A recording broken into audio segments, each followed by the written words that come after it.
A new manga is being called out for racism? It's time for the latest news out of Japan.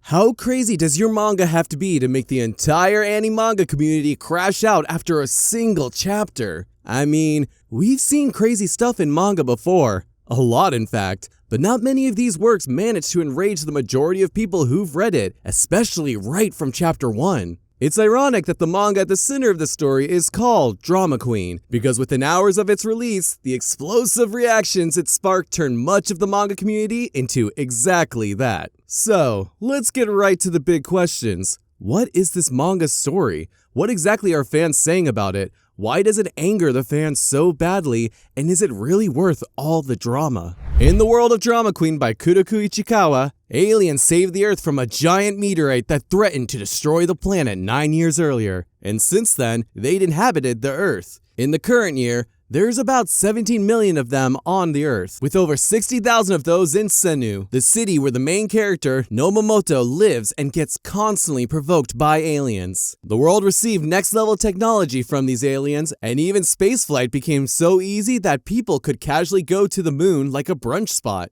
Nomomoto laments about how she hates aliens and feels they look down on humans, but also about how she just craves meat since she hasn't had it in years. She gets constantly hit in the face and yelled at by her abusive alien boss, but she can't do anything about it or else she'd be fired. Later, as she stares at her manager's salary on her payslip, she briefly considers finding a new job, but quickly abandons the thought. She then claims that she hates aliens, wishing that they would all disappear. Sometime later, she goes fishing with a friend named Kitami, and soon finds out that his family was killed by aliens. The culprit got away and the police didn't bother to do anything, probably out of fear of it turning into an interplanetary issue. Kitami then expressed his doubts about the whole meteorite incident, claiming that the aliens staged it to gain full control of the Earth. He also claims that he's upset by the way humans fully accepted them and even worshipped them. Kitami and Nomomoto then bonded over their hate for aliens and gleefully trash-talked them. The next day, Nomomoto gets her usual fisticuffs from her alien boss, but right afterwards, the alien got burnt to death in an attempt to light up a cigarette. Apparently, Nomomoto used cooling gas, a highly inflammable gas, to set it up as a form of revenge against her boss. Eventually, people found out, and it led to her getting fired. She stated that she felt no guilt and accepted the fact that she was sacked. But Kitami then made a shocking appearance at her house, carrying an alien that he had beaten to death. Kitami narrates what transpired between him and the alien and how it attacked him first. He then asked her to help him dispose of the body. After a while, she brings up the idea of cooking and eating him, since her boss gave an enticing aroma when he was barbecuing right in front of her. She fried some of the alien's meat and ate it, realizing that it tasted delicious. So, she chows down on the rest of the meat. They eventually decide to start killing and eating aliens as a step forward in accomplishing their shared dream of ridding the world of aliens. So,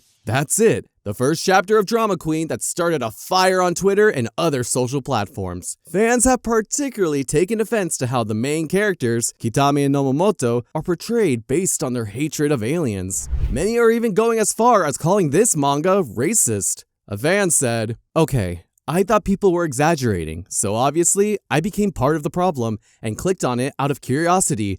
And Jesus Christ, Drama Queen is just straight up Nazi manga. This is so shockingly racist, I'm speechless. What is Shueisha thinking?" Some argue that it isn't racist, saying things like, "I know a lot of people are calling Drama Queen racist, but in my opinion, the MCs are clearly supposed to be bad people. Like, the title is literally calling them drama queens overreacting to everyday problems. It's a black comedy about some Bonnie and Clyde villain protagonists." Some see it as more of a xenophobia than racism, as a fan said. "This is an overt caricature of modern xenophobia. The difference is that the xenophobe's fantasy is to remove the aliens and send them back home, not kill, cook, and eat them." However, several fans disagree with this take, and one said, I don't see that as xenophobic. Dude got whacked in the face while minding his own business and ragged out on the guy who did it. Outcome would probably be the same if it was human or alien. Maybe that one page isn't enough to explain it all. So the debates have been heating up as to whether the show is actually racist, xenophobic, or neither of these. And it's all based on the fact that the main characters in several panels bluntly express their hatred for aliens and even went as far as killing and eating them. Some fans are even calling it an anti-immigration manga due to the fact that the MCs are planning to get rid of the aliens who are immigrants in their world. This is definitely not the most bizarre thing we've seen in dark manga,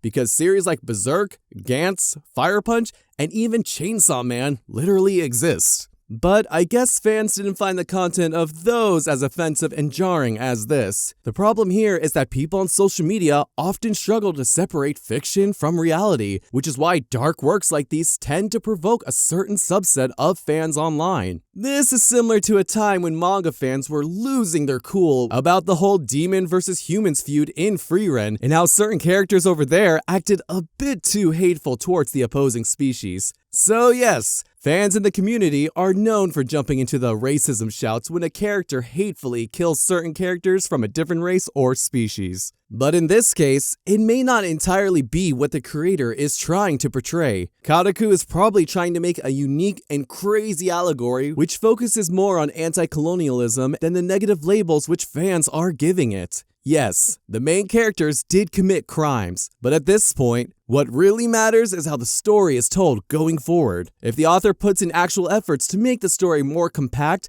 and probably even make the main characters see the error of their ways at some point, then it might end up being a beloved manga. But if the story keeps trying to justify this killer duo and their actions as the story progresses, then we can officially say the negative comments made about the series so far are actually sensible. Some fans just despise the entire chapter for reasons aside from the whole racism and xenophobia thing. And one of them said, "Racism aside, the plot is basically non-existent. The characters are unlikable, and there is absolutely no nuance in the way their world works so far.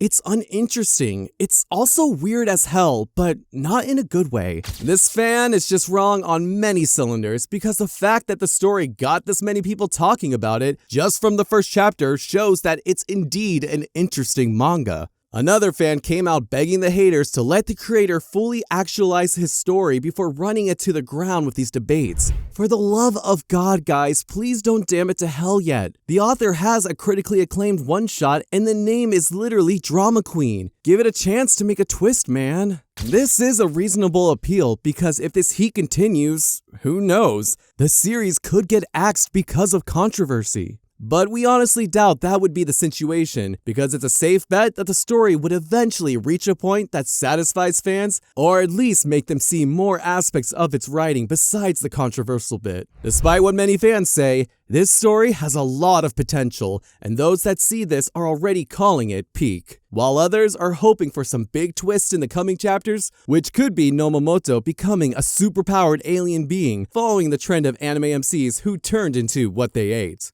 Either way, let's all calm down and see what the series has in store, because honestly, it seems like a lot of fun. In other news, Liko just surpassed Ash in Pokemon.